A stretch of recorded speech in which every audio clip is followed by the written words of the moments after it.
Hi, ಎಲ್ರಿಗೂ ನಮಸ್ಕಾರ. ಇವತ್ತು ಹೆಸರುಬೇಳೆ ಸಾಬಕ್ಕಿ ಹಾಕಿ ಪಾಯಸ ಮಾಡಿದ್ದೀವಿ. ತುಂಬ ರುಚಿಯಾಗತ್ತೆ. ಮಾಡಲಿಕ್ಕಂತೂ ತುಂಬ ಸುಲಭ ಇದೆ. ಆರಾಮಲ್ಲಿ ಯಾರು ಬೇಕಾದರೂ ಮಾಡ್ಕೊಳ್ಬೋದು. ಮತ್ತು ಯಾವುದಾದ್ರೂ ಒಂದು ಶುಭ ಸಮಾರಂಭಕ್ಕೆ ಹೋದರೆ, ಒಂದು ಮದುವೆನ ಏನೋ ಫಂಕ್ಷನಿಗೆ ಹೋದರೆ ಈ ಪಾಯಸ ತಿಂದರೆ ನೀವು ಗ್ಯಾರಂಟಿ ಎಣಿಸ್ಕೊಳ್ತೀರಿ ಮನೆಗೆ ಹೋಗಿ ಈ ಪಾಯಸ ಮಾಡಬೇಕಂತ. ಅಷ್ಟು ರುಚಿಯಾಗತ್ತೆ. ಮತ್ತು ನಮ್ಮ ರೆಸಿಪಿಗಳು ಯಾರಿಗೆಲ್ಲ ಇಷ್ಟ ಆಗ್ತಾಯಿದೆ, ಇನ್ನೂ ಯಾರು ಸಬ್ಸ್ಕ್ರೈಬ್ ಮಾಡದೆ ನೋಡ್ತಾ ಇದ್ದೀರಿ, ಪ್ಲೀಸ್ ಒಂದು ಸಬ್ಸ್ಕ್ರೈಬ್ ಮಾಡೋದನ್ನು ಮರಿಬೇಡಿ. ಹಾಗೆ ಒಂದು ಲೈಕ್ ಕೂಡ. ಎಲ್ರಿಗೂ ನಮಸ್ಕಾರ. ನೋಡಿ, ಇವತ್ತು ಸಾಬಕ್ಕಿ ಮತ್ತು ಹೆಸರುಬೇಳೆ ಹಾಕಿ ಒಂದು ಒಳ್ಳೆ ಮಿಕ್ಸ್ ಹಾಕಿ ಒಂದು ಒಳ್ಳೆ ಪಾಯಸ ಮಾಡುವ. ತುಂಬ ಟೇಸ್ಟ್ ಆಗುತ್ತೆ ಇದು. ಎಷ್ಟು ನಾನು ಸಾಬಕ್ಕಿ ತೊಗೊಂಡಿದ್ದೀನಿ ನೋಡಿ, ಅಷ್ಟೇ ಹೆಸರುಬೇಳೆ ತೊಗೊಂಡಿದ್ದೀನಿ. ಕ್ಲೀನ್ ಮಾಡಿ ವಾಶ್ ಮಾಡಿದ್ದೀನಿ. ಈಗ ಇದನ್ನು ಸೇಮ್ ಇದೆ ಮೆಜರ್ಮೆಂಟು. ಕುಕ್ಕರಲ್ಲಿ ಇಡ್ತಾಯಿದ್ದೀನಿ ನಾನು. ಒಳ್ಳೆ ರೀತಿ ಬೇಯುತ್ತೆ. ಸ್ವಲ್ಪ ತುಪ್ಪ ಹಾಕಿದ್ದೀನಿ. ಒಂದು 4 ಲವಂಗ, ಆಮೇಲೆ ಹೆಸರುಬೇಳೆ ಇದೆ ನೋಡಿ ತೊಳೆದಿದ್ದು, ಹೆಸರುಬೇಳೆ ಹಾಕ್ತೀನಿ. ಇದನ್ನು ಸ್ವಲ್ಪ ಫ್ರೈ ಮಾಡ್ಕೊಡೋದ್ರಿಂದ ನಿಮಗೆ ಅದರದ್ದು ಹಸಿ ವಾಸನೆ ಹೋಗುತ್ತೆ.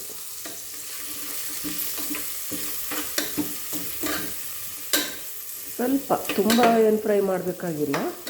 ಇದರದ್ದು ಹಸಿ ವಾಸನೆ ಹೋಗೋ ತನಕ ಮಾತ್ರ ಫ್ರೈ ಮಾಡ್ಕೊಳ್ಬೇಕು.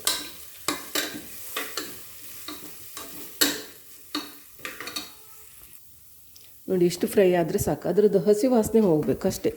ತುಂಬ ರೋಸ್ಟ್ ಏನಾಗಬೇಕಾಗಿಲ್ಲ. ಆ ಹೆಸರುಬೇಳೆದು ಹಸಿ ವಾಸನೆ ಇದೆ ನೋಡಿ, ಅಷ್ಟು ಹೋಗೋ ತನಕ ಫ್ರೈ ಮಾಡ್ಕೊಳ್ತೀನಿ. ಈಗ ಸಾಬಕ್ಕಿ ಹಾಕ್ತಾಯಿದ್ದೀನಿ. ಇದನ್ನೇನು ಫ್ರೈ ಮಾಡ್ಕೊಳ್ಬೇಕಾಗಿಲ್ಲ. ಈಗ ಇದಕ್ಕೆ ನೀರು ಹಾಕಿ 1-2 ವಿಸಿಲ್ ಕುದಿಸ್ಕೊಳ್ತೀನಿ. ಆವಾಗ ಸಾಬಕ್ಕಿನೂ ಒಳ್ಳೆ ರೀತಿ ಬೇಯುತ್ತೆ, ಹೆಸರುಬೇಳೆನೂ ಒಳ್ಳೆ ರೀತಿ ಬೇಯುತ್ತೆ. 1-2 ವಿಸಿಲ್ ಇಡ್ತೀನಿ. ಮತ್ತು ಕುಕ್ಕರಲ್ಲಿ ಇಡೋದ್ರಿಂದ ಬೇಗ ಆಗಿಬಿಡುತ್ತೆ ಎಲ್ಲ. ನೋಡಿ, 2 ವಿಸಿಲ್ ಆಗಿದೆ. ಒಳ್ಳೆ ರೀತಿ ಬೆಂದಿದೆ.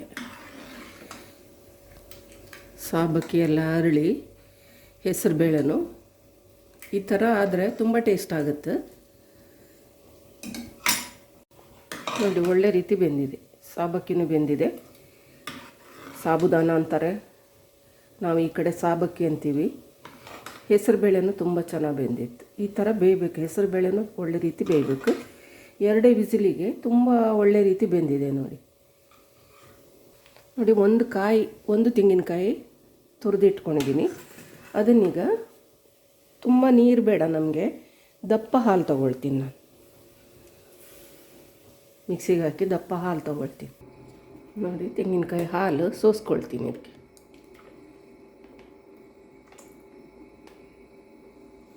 ಇನ್ನೊಂದು ಸಲ ತಗೊಳ್ತೀನಿ. ತುಂಬ ಏನು ನೀರು ಹಾಲು ಬೇಡ, ಇದಕ್ಕೆ ದಪ್ಪ ಹಾಲೇ ಬೇಕು.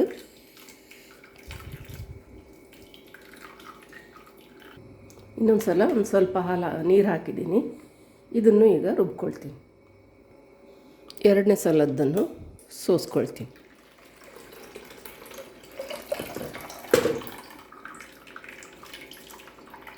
ನೋಡಿ, 2 ಸಲದ್ದು ಹಾಲು ಹಾಕಿ ಆಗಿದೆ. ಕರೆಕ್ಟ್ ಇದೆ. ಇನ್ನೂ ನೀರು ಹಾಕಬಾರ್ದು. ಇಷ್ಟು ಬೆಲ್ಲ ಹಾಕಿದವಾಗ ಮತ್ತು ಸ್ವಲ್ಪ ನೀರಾಗುತ್ತೆ. ಇದು ಸರಿ ಇದೆ. ನೋಡಿ, ಗ್ಯಾಸ್ ಮೇಲೆ ಇಟ್ಟಿದ್ದೀನಿ. ಈಗ ಇದಕ್ಕೆ ರುಚಿಗೆ ಬೇಕಾದಷ್ಟು ಬೆಲ್ಲ ಹಾಕ್ತಾಯಿದ್ದೀನಿ.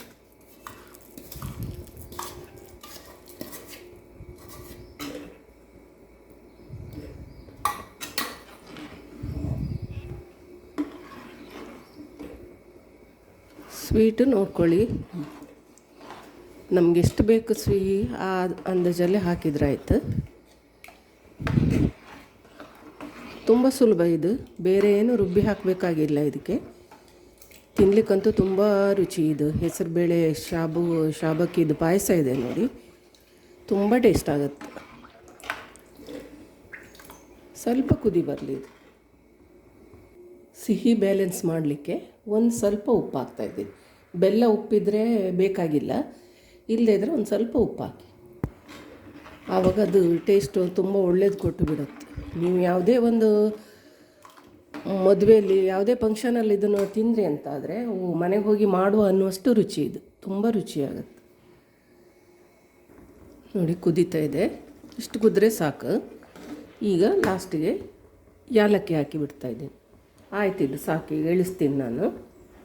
ಸ್ವಲ್ಪ ತುಪ್ಪದಲ್ಲೇ ದ್ರಾಕ್ಷಿ ಗೋಡಂಬಿ ಕರ್ದು ಹಾಕಿಬಿಡಿ.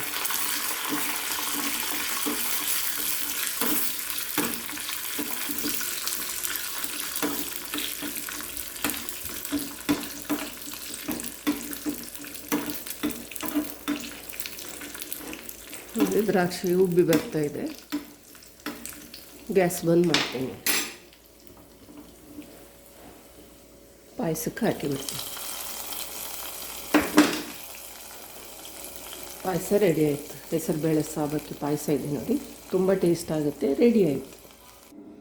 ಹಾಯ್, ಎಲ್ರಿಗೂ ನಮಸ್ಕಾರ.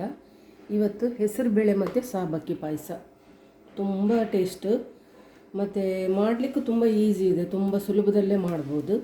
ಬಾಳೆಲೆಗೆ ಹಾಕ್ಕೊಂಡು ತಿಂತಾಯಿದ್ರೆ ನೀವು ಎಷ್ಟು ತಿಂದಿದ್ದೀರ ಅಂತ ನಿಮಗೆ ಗೊತ್ತಾಗೋದಿಲ್ಲ, ಅಷ್ಟು ಟೇಸ್ಟ್ ಆಗುತ್ತೆ. ಇದು ಬೇಡ ಅನ್ಲಿಕ್ಕೆ ಮನಸ್ಸೇ ಬರೋದಿಲ್ಲ, ಅಷ್ಟು ರುಚಿಯಾದಂಥ ಒಂದು ಪಾಯಸ ಇದು. ಮಾಡೋದು ತುಂಬ ಸುಲಭ ಇದೆ. ಮತ್ತು ನಮ್ಮ ರೆಸಿಪಿಗಳು ಯಾರೆಲ್ಲ ನೋಡ್ತಾ ಇದ್ದೀರಿ, ಇನ್ನೂ ಯಾರು ಸಬ್ಸ್ಕ್ರೈಬ್ ಮಾಡ್ಕೊಳ್ಳಿಲ್ಲ, ಪ್ಲೀಸ್ ಒಂದು ಸಬ್ಸ್ಕ್ರೈಬ್ ಮಾಡೋದನ್ನು ಮರಿಬೇಡಿ. ಹಾಗೆ ನಮ್ಮ ರೆಸಿಪಿಗಳು ನಿಮ್ಗೆ ಇಷ್ಟ ಆಯ್ತಂದರೆ ಒಂದು ಲೈಕ್ ಕೊಡೋದನ್ನು ಮರಿಬೇಡಿ. ಎಲ್ರಿಗೂ ನಮಸ್ಕಾರ.